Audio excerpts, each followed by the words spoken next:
Então, a nossa classe de adultos, nós estamos estudando o livro, o Guia Seguro para o Céu, né? Eu tenho aqui o meu esboço, depois posso passar para os irmãos esse material. Nós estamos tratando sobre a doutrina da regeneração, do novo nascimento.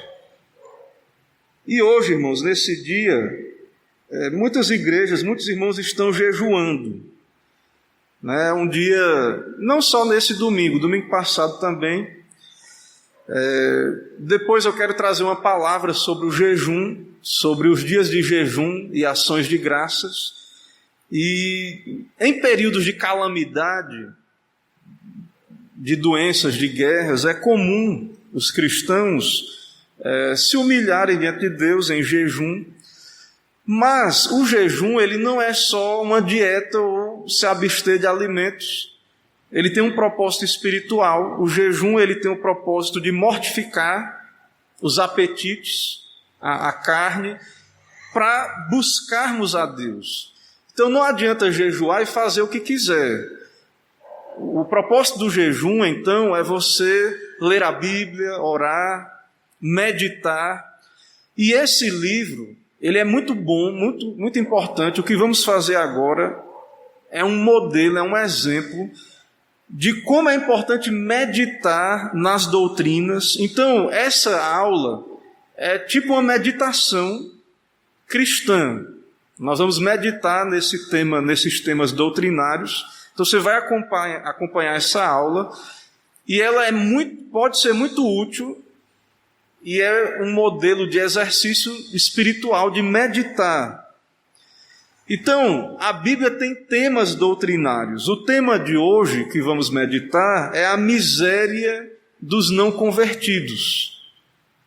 Qual é o estado em que estamos antes da conversão e daqueles que não são convertidos? Irmãos, esse tema é um tema bíblico. E esse tipo de assunto, ele é a ocasião para meditarmos na nossa alma, na questão das pessoas que estão ao nosso redor.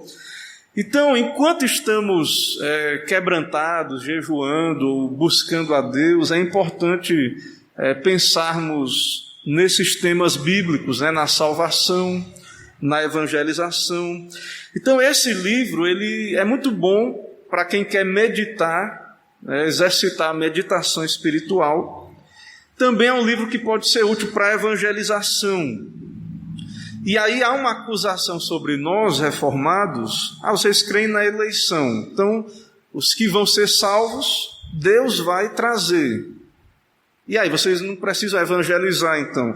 Então, nós vamos ver nesse material como é que alguém que crê na eleição evangeliza. Como é que nós podemos falar com os perdidos. Como é que esse pastor ali, o Joseph Alleine, fez e também nos ensina como podemos fazer. Então vamos orar antes de iniciarmos aqui a nossa lição. É temático, né? Então não tem um texto, nós estamos nos baseando no livro e em textos bíblicos que serão citados mais na frente. Então vamos orar. Senhor, muito obrigado pelo teu dia, por estarmos aqui te adorando, dedicando tempo ao Senhor, dedicando as nossas mentes à meditação na Tua Palavra.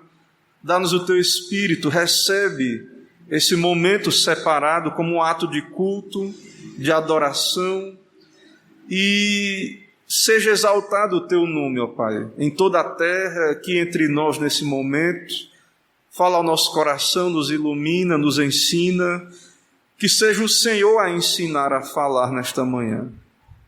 Que toda glória, toda honra seja dada ao Senhor e que o Senhor se agrade em usar esse ensino, essa exposição temática, doutrinária, que o Senhor se agrade em usar para nos despertar, para falar ao nosso coração, para que possamos, ó Pai, ser profundos na fé, tementes a Deus. Tem compaixão de nós, ó Pai, somos pecadores.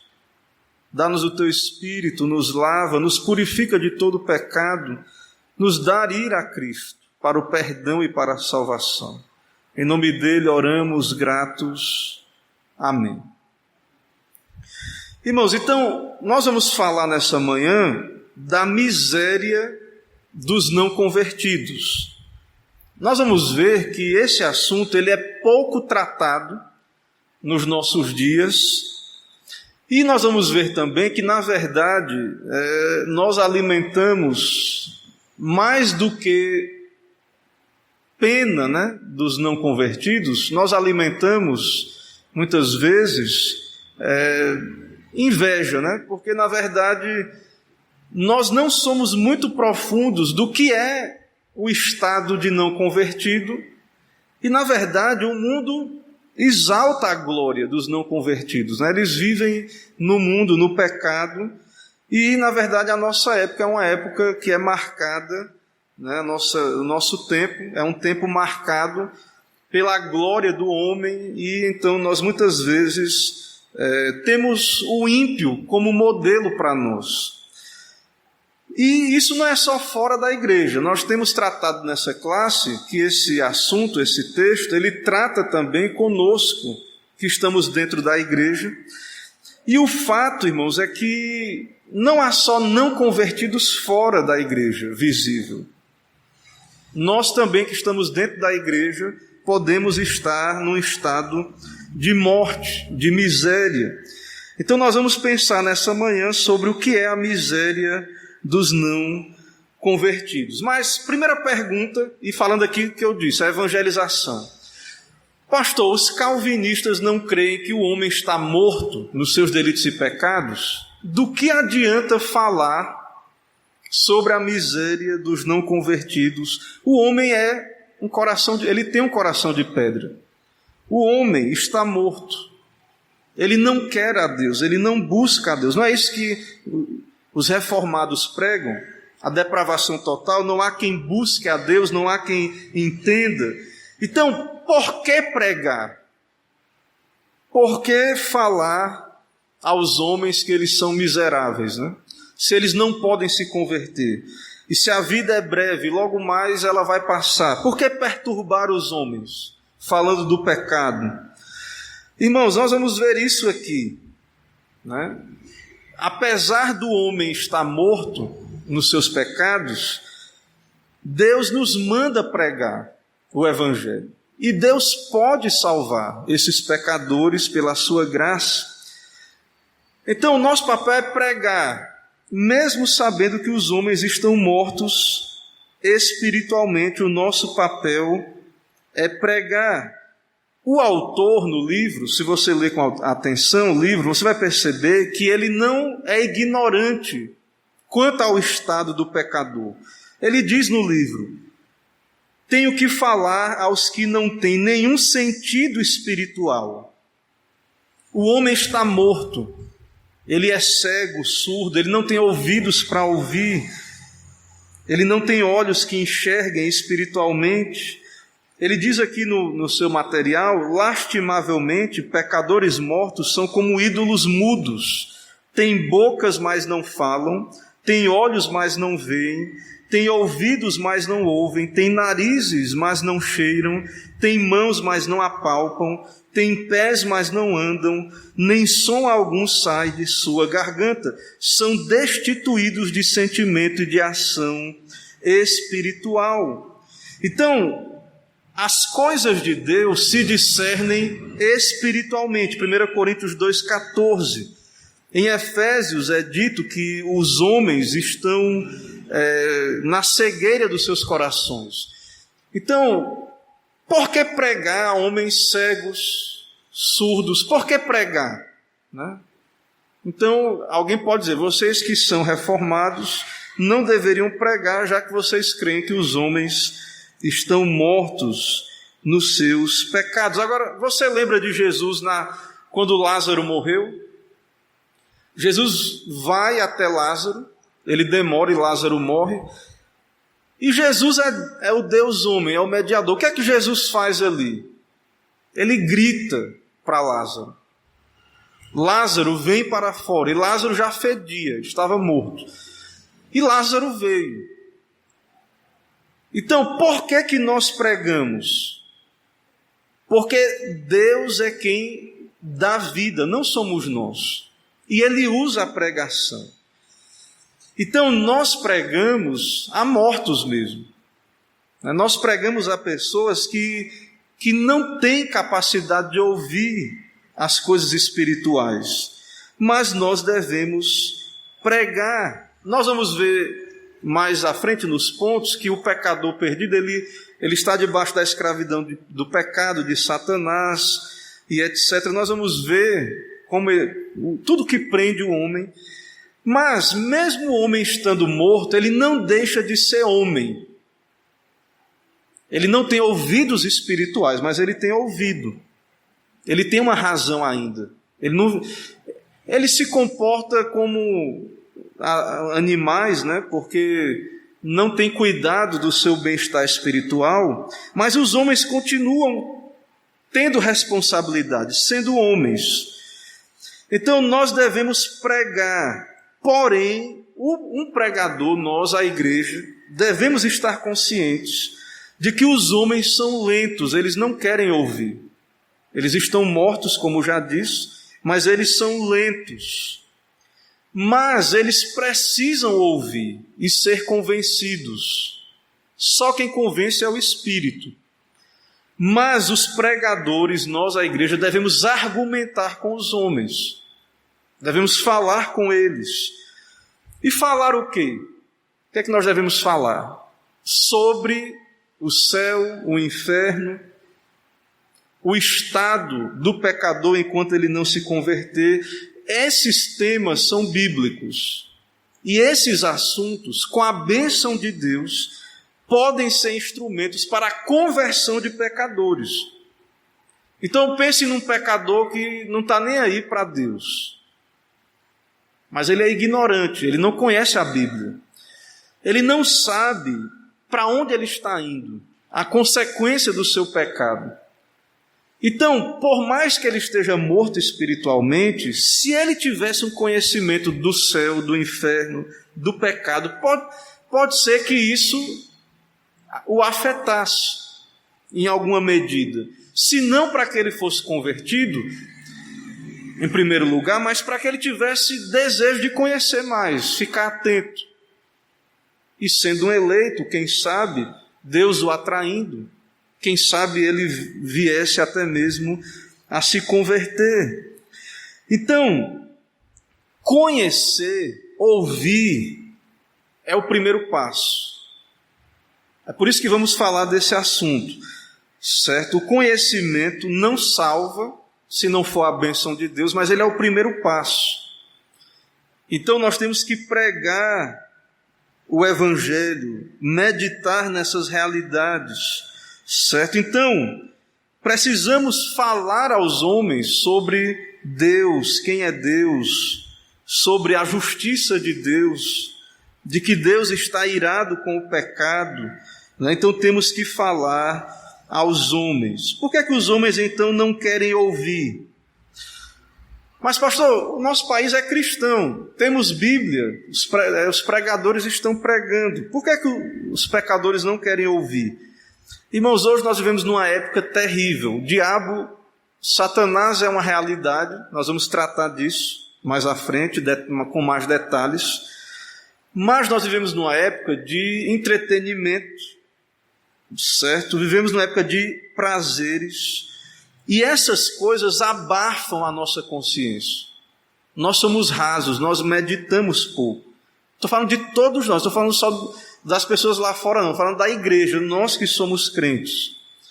Nós pensamos pouco nas coisas espirituais, todos nós somos rasos nessas questões. E então, o amor ao prazer e tudo que o mundo oferece é usado, né, muitas vezes contra nós. Então perceba como a gente perde muito tempo fácil com tantas coisas, mas nós não pensamos na nossa alma. Onde é que nós vamos passar a eternidade? Então, essa meditação não atrai em geral as pessoas pensar na brevidade da vida, na eternidade. Às vezes a gente só pensa nisso no dia que tem um velório. Depois passa, a gente não pensa mais. Mas todos nós estamos passando e temos que meditar nestas coisas. Então nós vamos falar desse assunto e o autor no livro, você vai perceber que ele ora. Já que o pecador não pode ouvir por ele mesmo, então ele faz uma oração. E você pode ver lá no livro, né, essa oração daquele pastor, para que Deus fale e traga os mortos à vida. Então ele faz ali a sua oração. Então vamos meditar na miséria dos não convertidos. Em primeiro lugar, o primeiro ponto dessa miséria que está ali no livro e nós vamos meditar é: o Deus infinito está engajado contra vocês. Vocês, irmãos, é eu e você, se não somos convertidos, certo? Se eu estou aqui, nós estamos aqui, cremos que somos convertidos, de verdade. Mas houve um momento em que não éramos convertidos. Então, até o dia da nossa conversão, segundo a Bíblia, éramos inimigos de Deus. E isso é uma miséria. O mundo não está nem aí. O mundo não se importa de ser inimigo de Deus. O mundo não liga para Deus, né? Isso que vemos ao redor, você percebe aí na sociedade. Mas, segundo a Bíblia, e se meditarmos na Bíblia com atenção, nós vamos perceber que é uma miséria não ter Deus como amigo. É algo terrível. Tem lá no Antigo Testamento, na época do juízo, o povo esqueceu de Deus, cada um fazia o que entendia. E tinha muita idolatria. E tinha um idólatra ali que roubaram os deuses dele, o nome dele era Mica, e ele ficou desesperado, e eram ídolos que não existem. E ele disse: meus deuses, me tomastes, o que mais me fica agora? A mesma coisa acontece com o Labão, né? Raquel, quando vai embora com Jacó, ela leva os ídolos de Labão, e ele vai atrás daqueles ídolos, que sabemos não são deuses. Mas quantas pessoas não se desesperam quando retiram dela os seus deuses, a sua religião? Saul, naquela ocasião em que ele está guerreando, e Deus não estava mais ouvindo Saul, e Saul disse: os filisteus guerreiam contra mim, e Deus se tem desviado de mim. Irmãos, como é ruim no dia da angústia, no dia da dificuldade, não ter Deus. Muita gente agora, nesse momento, não está nem aí para Deus, não liga para Deus, não ora, não busca a Deus. Até mesmo agora, na época de uma crise como essa, muita gente está fazendo festa, né? Muita gente usando esse momento para curtir a vida, né? O nosso povo brasileiro é um povo que é irreverente, né? Não está preocupado. Mas, irmãos, há dias maus, a calamidade chega, as fomes, as guerras. Se não são calamidades na sociedade, da nossa vida pessoal, a doença, a morte. E para onde iremos se não tivermos Deus? Imagine um homem sem Deus, que não tem Deus. Onde ele vai buscar auxílio, ajuda?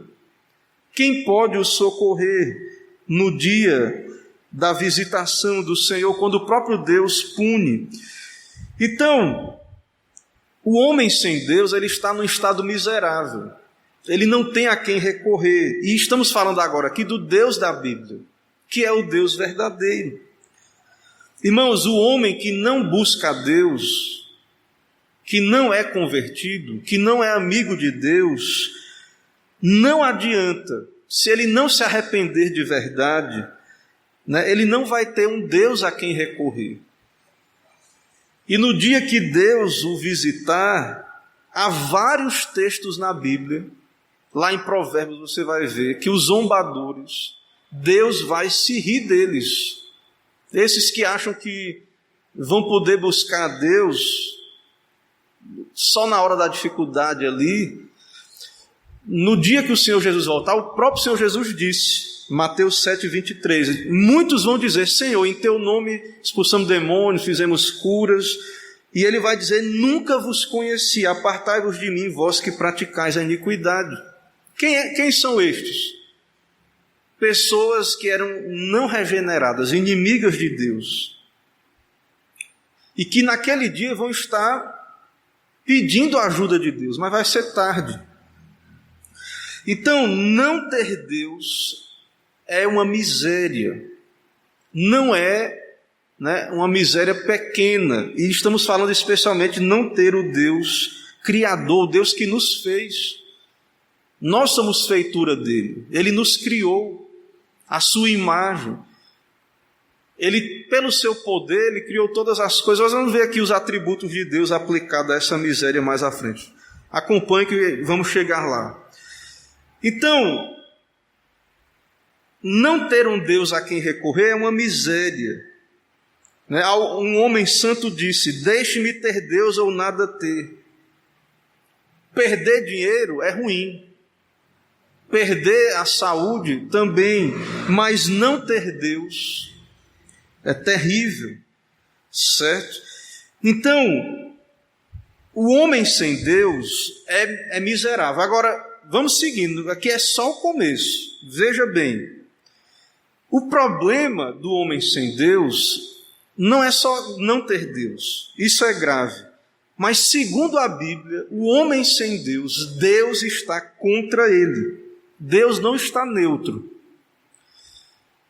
Se Deus estivesse neutro, já era horrível. Digamos que Deus disse assim: te vira, eu não sou teu amigo, mas não sou teu inimigo. Mas não vou fazer nada. E Deus entregasse a gente ao mundo, a Satanás, aos maus, aos perversos, para fazer o que quisesse conosco. Já era terrível, né? Se Deus dissesse assim: não vou fazer nada para piorar a tua situação, mas não quero saber, eu vou ficar neutro. Já era algo terrível. Se Deus nos entregasse aos atormentadores para que os demônios nos dilacerassem e os demônios tomassem conta de nós. Mas segundo a Bíblia, Hebreus 10:31, horrenda coisa é cair nas mãos do Deus vivo. Irmãos, segundo a Bíblia, se não somos amigos de Deus, na verdade somos inimigos e Deus está contra nós. Então não ter Deus é algo terrível. Não há amigo como Deus e não há inimigo como Deus. Certo? Então, Deus é grandioso. Todas as criaturas estão infinitamente distantes de Deus. Imagine qual é um ser menor que tem. Imagine esse vírus aí. Coronavírus, é um vírus. Quem estuda aí a biologia sabe que o vírus, até para ser considerado um animal, é difícil, né? É um ser que nem uma célula parece que é. Ele entra na célula de um ser vivo e ele usa a célula do ser vivo para poder fazer os seus processos todos. Quão distante está um vírus desse de um anjo, por exemplo? É grande a distância, né? Mas existe uma distância. Entre a criatura e o Criador, a distância é infinita. Mesmo entre um anjo poderoso e um vírus, que é o menor dos seres. Deus está infinitamente acima da sua criação, do maior e do menor ser vivo. Ele está infinitamente acima em poder. Então, alguém que é inimigo de Deus, que cai nas mãos do Deus vivo, é muito pior do que cair. Imagine, você já viu, eu nem recomendo não, mas tem vídeos aí na internet de gente que deu um vacilo e os leões pegaram, ou um urso. É algo terrível. Um animal forte, violento. Mas horrenda coisa é cair nas mãos do Deus vivo. Então, segundo a Bíblia, irmãos, não é meramente Satanás ou que vai nos punir se somos rebeldes, se não temos Deus como Deus. Deus, ele é aquele que irá punir o pecado. Então o próprio Deus será o seu atormentador, a sua destruição virá da presença do Senhor. Abra aí 2 Tessalonicenses 1:9. Segunda carta de Paulo aos Tessalonicenses, capítulo 1, versículo 9, diz assim. Tá certo? Não, é segunda. Acho que está errado aqui a citação.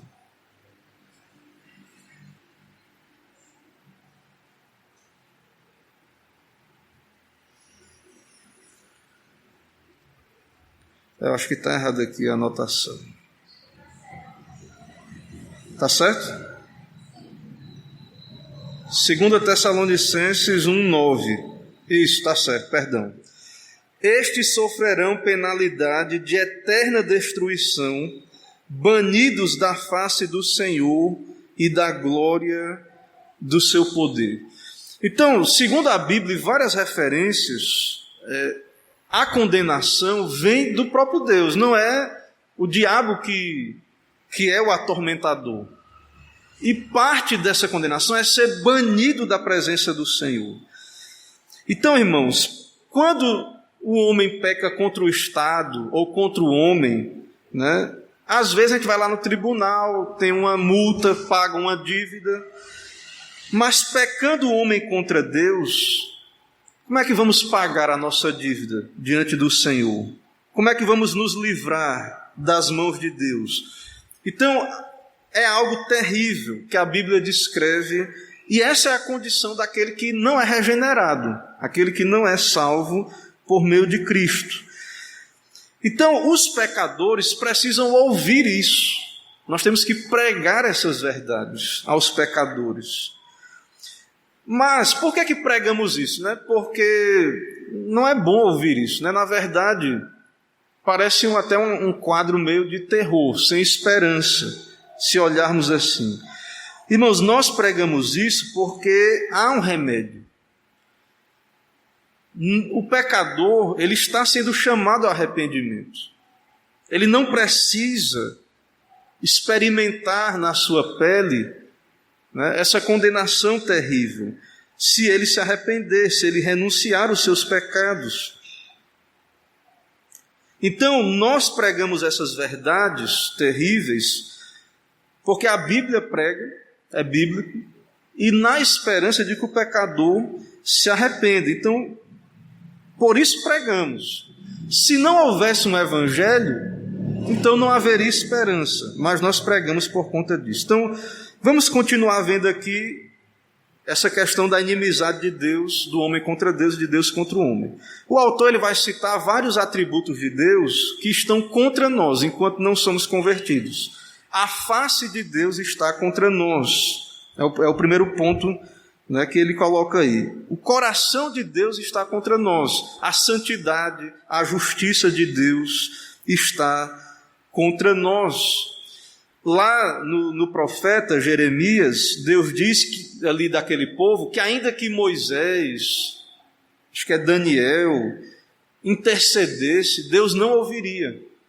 Aquele povo estava em inimizade com Deus. Os atributos de Deus estão contra o pecador não arrependido. A sua justiça é como espada flamejante. Então, irmãos, o Deus que está contra o pecador não arrependido é esse Deus das Escrituras, infinito, justo. Ele não vai deixar de punir o pecado, ele não terá por inocente o culpado.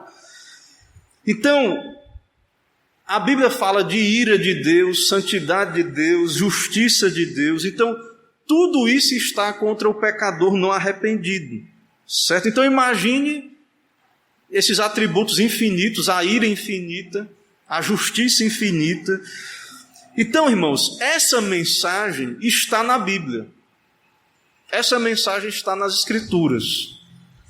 Ou seja, a Bíblia é um livro que nos condena, que nos mata. A Bíblia é um livro que nos mostra que a nossa condição é miserável. Mas por que as pessoas, então, seguem as suas vidas como se nada estivesse acontecendo. Coronavírus chegou, nem chegou, todo mundo estava desesperado, diante da possibilidade de morte. Mas a Bíblia prega, e tão certo quanto Deus vive é verdadeiro, a condição do homem é essa. Ele está perdido. E por que todo mundo segue, vai para o seu trabalho, dorme, acorda, come, casa, vive, faz, né? Por que os homens não se desesperam? Porque todos vão, se não se arrependerem, todos vão perecer. Por que então a vida segue normal? Não é como o caso do vírus aí. O problema, irmãos, o problema que acontece, certo?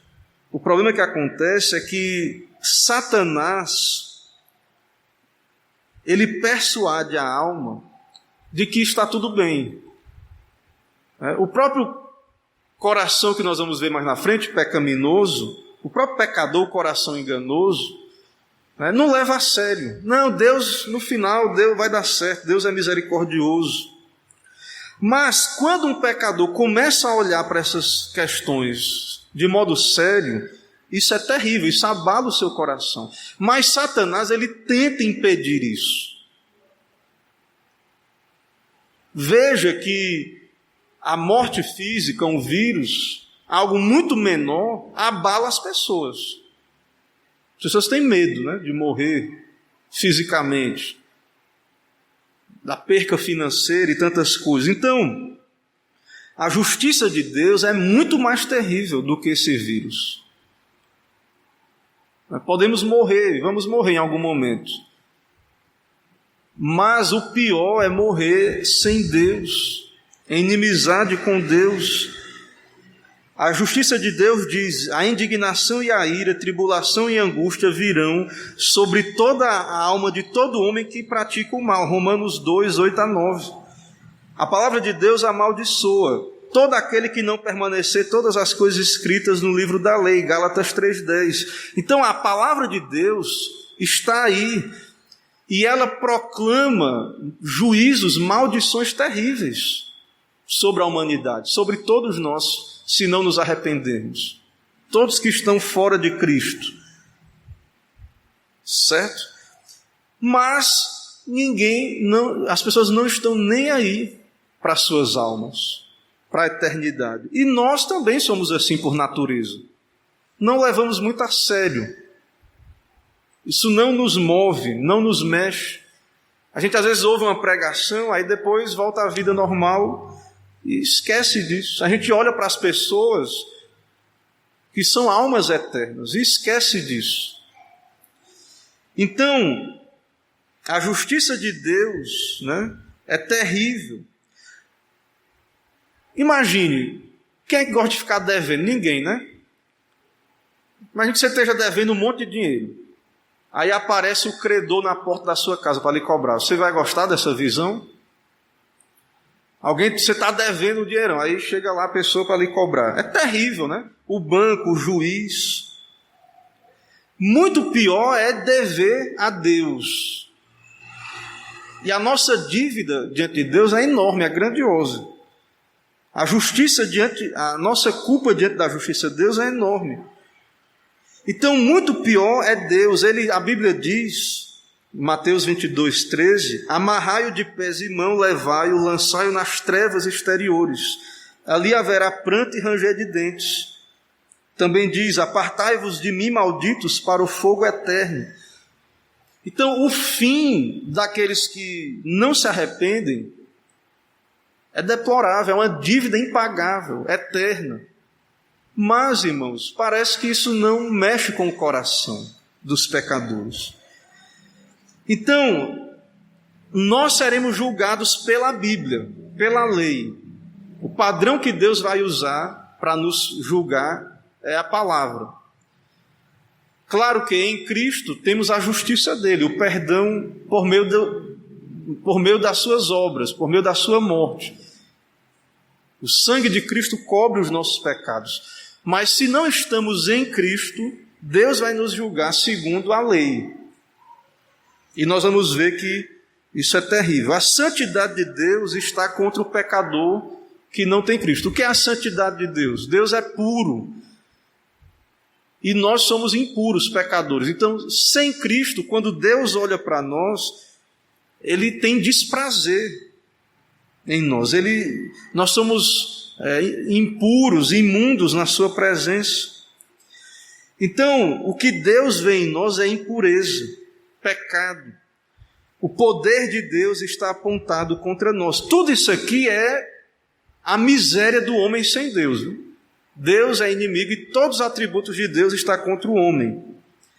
O autor diz que o poder de Deus está contra nós como um canhão poderoso. Então, em Romanos 9:17, por exemplo, ele diz sobre os vasos de desonra, para que pudesse fazer conhecido o seu poder. Então, o homem rebelde, o homem sem Deus, ele está desafiando o poder de Deus, a ira de Deus. Então, irmãos, a Bíblia está alertando isso. Por quê? É algo terrível, mas por quê? Para que nós não precisemos sentir isso na nossa própria pele. Ou seja, Deus está nos chamando ao arrependimento.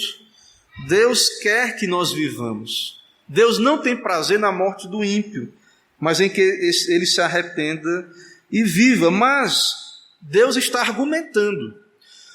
Então, na Bíblia, nós vemos essa linguagem. E os pastores, então, usam essa linguagem. Então, mesmo os homens tendo um coração de pedra, há uma argumentação, está sendo argumentado. A sabedoria de Deus está preparada para arruinar, esse não convertido. Então, outro atributo de Deus, a sabedoria. Deus é infinitamente sábio. Ele sabe agir de uma maneira a prender os seus inimigos, a pegá-los, se não se arrependerem. Ele tem os seus meios. A verdade de Deus, ele diz aí também, a verdade de Deus que é um atributo, a sua veracidade. E aí há vários atributos. Então, quando estudamos a teologia sistemática, os atributos de Deus, então todos esses atributos estão contra os rebeldes, os inimigos. Então, não é ocasião, diante de tudo isso, de meditar nesse assunto. Será que isso não é um assunto digno da nossa atenção, da nossa meditação? Irmãos, estamos falando do nosso bem. Se em nome do bem físico as pessoas estão lá, chega estão com a mão enrugada de lavar. Chega a estar com a mão enrugada, tanto lavar a mão. Se em nome do seu bem-estar físico há toda essa preocupação, que é justa, quanto mais a questão espiritual. Então, o problema é que as pessoas não levam a sério a Bíblia, a pregação. E o propósito, então, aqui é meditarmos nisso. Então, o primeiro ponto aí foi esse. Certo? O tempo aí avança, Vou tentar correr, não sei se vai dar para acabar todos hoje, mas esse foi o primeiro ponto. Se não acabar, não tem problema, eu paro e continuo depois. Toda a criação está contra os não convertidos. Eu vou passar rápido aqui, você pode ver no livro depois, mas em Romanos 8, Paulo diz que a criação geme. A criação geme. E aí há uma ilustração aqui para nos fazer entender isso. Um teólogo disse o seguinte, falando da criação: se a bebida que o beberrão toma fosse racional e pudesse conhecer como ela é abusada, gemeria no barril. Toda a criação, o homem caído, ele abusa da criação, ele usa da criação de maneira abusiva, não para a glória de Deus. A criação foi feita para a glória de Deus. Aí o homem caído, ele pega a criação e usa para o seu egoísmo, para a sua glória. Então, se a criação pudesse falar, é uma ilustração, ela se revoltaria contra o pecador, como a jumenta de Balaão falou contra ele ali. Então, a terra iria gemer para suportá-lo, a casa iria gemer, o alimento não iria querer nutrir. Por quê? Porque esse alimento que o homem sem Deus usa ele está servindo contra Deus. Ele toma aquele alimento, né? Ele diz o seguinte: Senhor, o alimento, se o alimento pudesse falar, o que é que ele diria? Senhor, eu tenho que nutrir um patife como este e dar-lhe a minha força para que ele te desonre. Então, quando nos alimentamos, qual é o propósito? Usar a nossa força para a glória de Deus. Mas alguém que não é convertido, toda a criação, todos os dons de Deus, tudo que ele recebe, ele usa para o pecado, ele usa contra Deus. O ar diria, se o ar pudesse falar: Senhor, sou obrigado a dar respiração a esse jovem, para que ele use a sua língua contra o céu, escarneça teu povo e dê vazão ao seu orgulho. Então, quantos estão vivos aí, respirando e blasfemando de Deus? Aí, se o ar pudesse falar, né, ele diria o seguinte: não, basta uma palavra tua e ele ficará sem vida. Tá falando, ele usa a ilustração, se as coisas pudessem falar, ele diz: não, Deus, me permite que eu dou cabo dele. Então, a criação toda, né, ela está contra, ela geme, né, a explicação é essa: está contra nós se não somos convertidos. A terra geme debaixo do homem, o inferno anseia por ele, até que a morte satisfaça a ambos. Então, na conversão, isso é mudado, é claro. Quando nós nos convertemos, então, nós vamos usar a criação de modo correto e para a glória de Deus. Esse é o segundo ponto. Em terceiro lugar, Satanás exerce todo o seu poderio sobre os não convertidos. Irmãos, aquele que não é convertido, ele não só tem Deus como inimigo, o mundo, a terra geme, mas Satanás é o seu Deus. Você diz: não, eu conheço muita gente que não é cristão, não é crente, mas não adora Satanás, não adora o diabo, né? E quando a gente vê aí gente adorando o diabo, é algo lamentável, né? A gente deplora isso. Mas, segundo a Bíblia, o homem sem Deus, ele está morto e debaixo da escravidão de Satanás. 1 Pedro diz sobre a salvação: desprendendo-se dos laços do diabo, em que a vontade dele estão presos. Há vários textos que mostram isso. Então, embora os homens não declarem adorar Satanás, mas eles fazem a vontade do diabo quando pecam. Então, ele diz aqui: quantos estão classificados como verdadeiros servos do diabo, os quais se consideram filhos de Deus. Então, quando fazemos o que o diabo quer, estamos servindo a ele. Então, o diabo, ele não aparece com a sua carranca, com a sua cara, né, ali feia, lhe pedindo as coisas. Ele está nas sombras, ele é das trevas. Mas o diabo, ele sugere, ele lança os seus dardos, suas sugestões. Ele está por trás da cortina e ele está sugerindo: faça isso, vá por aqui. Ele está oculto, né? Mas ele está ali. Por exemplo, lembra de Judas?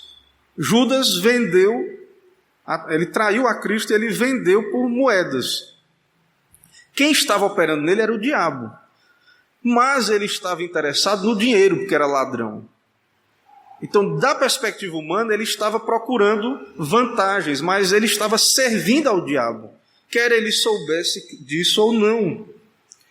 Certo? Então, nós lemos aí o livro de Jó. Lembra que Deus disse: Satanás, faz o que quiser com Jó, só não toca na saúde. Aí vem uns bandos e rouba os animais e etc. Foi Satanás que instigou aquele povo a fazer aquilo, mesmo que eles dissessem: nós nunca nem vimos esse Satanás, não sabemos nem quem ele é. Então, o homem sem Deus, mesmo que ele não esteja consciente, ele serve às trevas, ele está servindo às trevas. ele é escravo de Satanás, né, desse tirano. Ele está debaixo do poder de Satanás. Então, que mestre terrível! Satanás, ele é terrível, ele quer a nossa destruição. Ele quer que você seja ignorante, que você peque. Satanás, ele tem prazer na destruição. Ele veio para matar, roubar e destruir. Então, esse a quem muitos servem, sem saber, ele está ali como que tendo prazer na destruição destes, fazendo com que eles amontoem ira, aumentando a temperatura da fornalha que irá os destruir. Então, Satanás, ele é terrível, certo? E o não convertido, ele está debaixo do império das trevas. Então, irmãos, essa pessoa não convertida, ela está numa condição miserável, certo? Ele diz aqui, o autor: ó, se eu pudesse pelo menos fazê-lo ver que serve a um mestre tão maligno, que honra um tirano completamente sem misericórdia, cujo prazer é assegurar sua perdição e destruição, e aquecer cada vez mais a fornalha onde vocês serão queimados durante milhões e milhões de eras. Imagine como ele é bonzinho, né? Esse ser chamado Satanás. Ele matou a humanidade e ele está promovendo a cegueira e fazendo com que essas pessoas que estão sem Cristo, tentando garantir que elas se percam, que elas não encontrem a salvação, tentando garantir isso, levando pessoas para a condenação eterna, onde estarão ali por milhões e milhões de eras, sem fim. Então, Satanás é terrível, não vale a pena, né? Mas os homens estão presos nessa escravidão enquanto não são convertidos. Eu vou pular aqui para o final. Na próxima aula eu volto a falar dos pontos aqui da miséria dos não convertidos, só para a gente fazer as aplicações finais, para não ficar muito longo o estudo, mas ainda há alguns pontos aí. Eu vou só citar rapidamente para os irmãos não ficarem na curiosidade e ir para o final, para a conclusão. Então, Satanás tem domínio sobre os que são inimigos de Deus e não têm Deus. A culpa do pecado é um fardo, os homens não sentem, mas o pecado é como uma montanha em cima dos não convertidos. Não vou explicar isso, mas é um dos pontos aí. As concupiscências inflamadas, o pecado de dentro, escraviza os não convertidos, certo? O pecado interno é um inimigo terrível, né? E os homens estão presos nesse pecado, né? A vingança eterna está contra os não convertidos, é outro ponto. A lei e as ameaças da lei estão contra os não convertidos. E por último, e aí isso aqui eu tenho que citar, o Evangelho condena os não convertidos. Quem não crê será condenado. Não é o Antigo Testamento não, viu? Tudo isso aqui que eu estou dizendo, alguém pode, não, isso aí é o Deus do Antigo Testamento. Isso é lá no Antigo Testamento. Não. No Evangelho diz, quem não crê será condenado.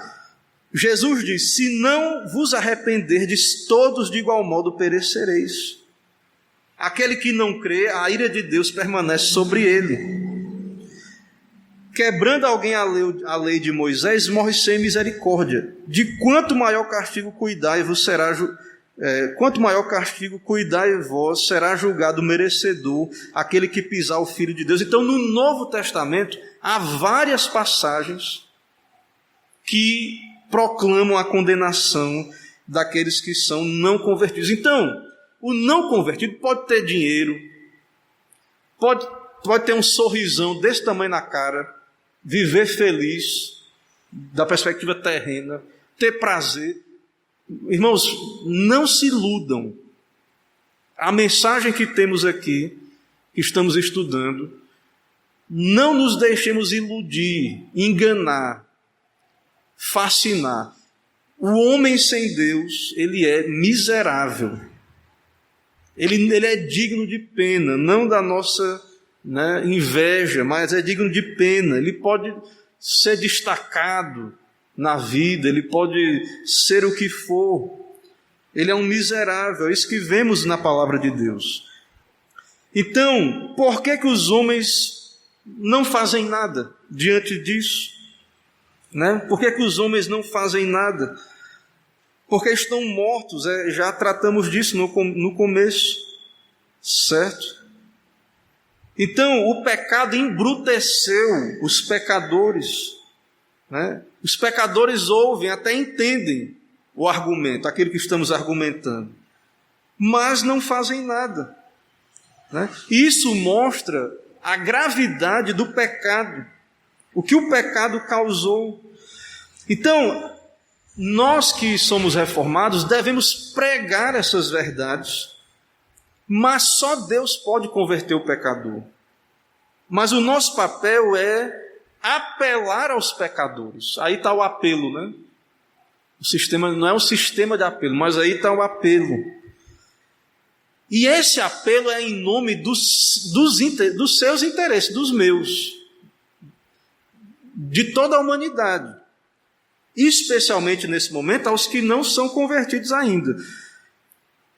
Desperte e atenda aos seus mais íntimos interesses. Então, quando pregamos o Evangelho, quando eu prego essas verdades duras, por que eu prego isso? Por que eu perco meu tempo fazendo isso? Porque isso, irmãos, contribui para o interesse dos perdidos. É como um médico que diz, você está doente.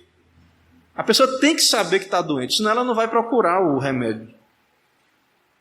Então, é a questão de interesse das pessoas, porque há cura, há remédio. Então, elas precisam saber da doença, do pecado. Então, nós devemos pregar o Evangelho, argumentar, e toda a mensagem aqui no material desperte ao pecador, levante-se e fuja.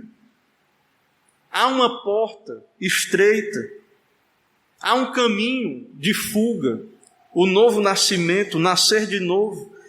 Então, a menos que o pecador se arrependa dos seus pecados, venha a Cristo e o aceite, tão certo quanto Deus vive, e nós estamos aqui vivos, tudo isso que falamos é verdade. E o pecador estará no inferno se não se arrepender. Então, isso que falamos, irmãos, é em amor. Às vezes a gente ouve as pessoas falando do inferno, pregando nas ruas. Você vai para o inferno, parece estar irado, Não, essas palavras, nós falamos essas verdades tristes, não falamos isso não devemos falar com alegria. Mas é importante chamar o pecador a considerar, a refletir. Então há uma meditação cristã, uma reflexão. Precisamos meditar, refletir na palavra de Deus, certo? Então o homem tem que se preparar. Então, o arrependimento e a conversão é necessário.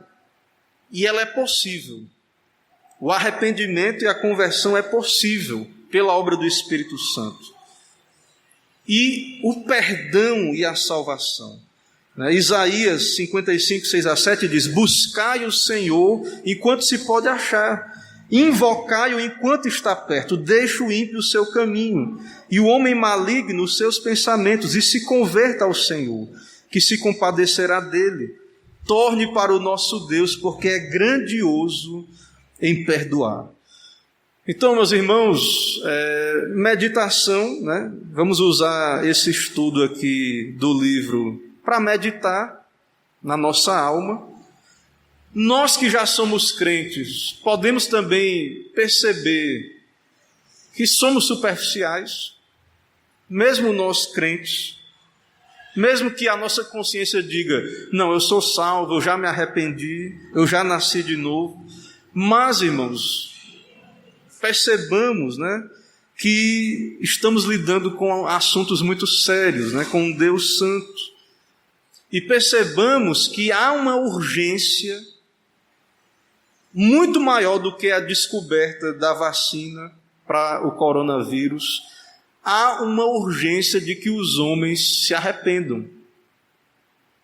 Porque se morrerem, e aí, né, infelizmente o vírus é mais um meio que está matando muitos, mas o pior, se morrerem sem Cristo, a sua miséria é grande. Na verdade, o que estamos argumentando aqui é que já são miseráveis em vida e vão estar muito piores, né, depois da morte sem Cristo. Irmãos, eu trouxe, né, estamos estudando o livro, os irmãos estão com material também, né, espero que estejam lendo, acompanhando, mas eu quero abrir brevemente, se houver uma ou duas perguntas, o tempo acabou, mas eu quero, né, se quiser, ficou claro, se tem alguma questão, né, sobre algum tema aí tratado. Então, Deus é soberano, cremos na eleição, mas há uma responsabilidade humana. Então o Evangelho tem que ser pregado, e o modo como tratamos desses assuntos é argumentando. As pessoas têm que ouvir o argumento, certo? Então esse argumento tem que chegar às pessoas, né? Não é fácil, nós temos que nos preparar em amor, falar, né? Comunicar essas verdades, né, sérias e urgentes, porque se não falarmos, as pessoas não vão perceber que precisam de um Salvador. Então nós precisamos meditar, né, e é ocasião de jejum, de lamento, né, de orarmos pelos... Quando eu estou meditando, às vezes quando eu estou meditando nesses assuntos, né, me vem automaticamente no coração orações, né, por mim, pelos meus parentes, por entes queridos. Então, é muito importante isso, né? Não deixe de orar pelos entes queridos, pela cidade, quantos estão aí, né, sem Cristo, né, e por nós mesmos, né, para que sejamos crentes melhores, mais santos, né, com frutos de conversão, de arrependimento. Então, é importante tudo isso. Não houve, né? Não há perguntas, não há nenhuma contribuição. Então, irmãos, vamos continuar, né? À noite estaremos juntos aqui, quem puder e desejar, para o culto público. Então, usemos o dia todo para orar, para meditar, pedir pelo nosso país e, diante do que estudamos, pedir muito mais do que a cura do vírus, vamos pedir pela conversão, né, de pecadores. Importante a cura, né, de saúde. Eu quero pedir aos irmãos que orem. Tem um pastor amigo meu, o pastor Fábio, o reverendo Fábio Henrique. O pai de Fábio, ele teve um problema, um câncer no cérebro, um tumor. Havia sido tratado, ele melhorou, mas agora Fábio, ele voltou lá para João Pessoa. Parece que voltou a doença, tem afetado o cérebro do seu pai, e ele me pediu o seguinte, pediu para mim o seguinte, ore pela conversão dele, né? Então perceba, é mais ou menos isso que a gente tem que entender, né? Ele não quer que o seu pai morra, é claro, né? Mas é uma doença para a medicina incurável, e como cristão, né, ele pede principalmente que o pai se converta, né? Então, muito pior do que a morte, né, do que a morte física, de fato, é estar sem Cristo. Então, vamos orar, irmãos. Né, tem pessoas morrendo, é verdade, do vírus, de outras doenças, mas muito pior do que isso é olharmos e percebermos que estão morrendo sem Cristo, né? Isso é muito pior e é ocasião de lamento, né? São almas eternas. Vamos orar, concluindo aqui o nosso estudo e nos despedindo, e então retornamos à noite. Oremos. Santo Deus, Pai Criador, meditamos aqui, estivemos ouvindo essas realidades explicadas da Tua Palavra e pudemos ali observar, ó Pai, qual é a miséria de alguém que não tem a Cristo. E como é grande, ó Pai, essa miséria, muitas vezes camuflada por prazeres humanos, por glórias mundanas. Mas como é triste, ó Pai, aquele que não tem ao Senhor o perdão. E nós como igreja estamos aqui no Teu dia, ouvindo, meditando, tendo a oportunidade de considerar a eternidade, as nossas almas. Dá-nos arrepender, ó Pai, se temos pecado, alimentado pecados. Dá-nos arrepender, quebranta o nosso coração.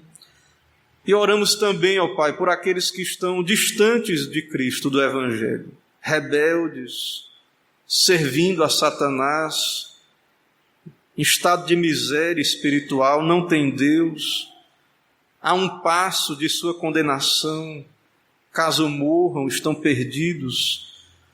Assim, ó Pai, oramos, porque são corações de pedra. Oramos, ó Pai, porque se o Senhor não os converter, estão perdidos. Tem misericórdia, ó Pai, dessa cidade aqui, de Alagoinhas, dos pecadores que aqui vivem. Tem misericórdia dos nossos parentes, dos nossos entes queridos. Muitos que já têm ouvido o Evangelho, mas têm sido duros, não têm se convertido. Ó Pai, envia o Teu Espírito, a Tua Palavra. Usa esse momento de crise, de confinamento. Atrai os Teus, converte, nos dá a anunciar, nos dá a levar a sério o Evangelho, o cristianismo, a eternidade. Tem compaixão, ó Pai. Salva-nos, livra-nos de nós mesmos, do nosso coração enganoso. Nos liberta, ó Pai. Transforma as nossas vidas pelo Teu Evangelho. Manifesta o Teu poder, ressuscitando mortos em seus pecados. Que só o nome do Senhor seja exaltado por essa obra. Pedimos ao Senhor essas bênçãos. Em nome de Jesus oramos. Amém. Irmãos, vamos em paz. Retornamos à noite com a bênção do Senhor.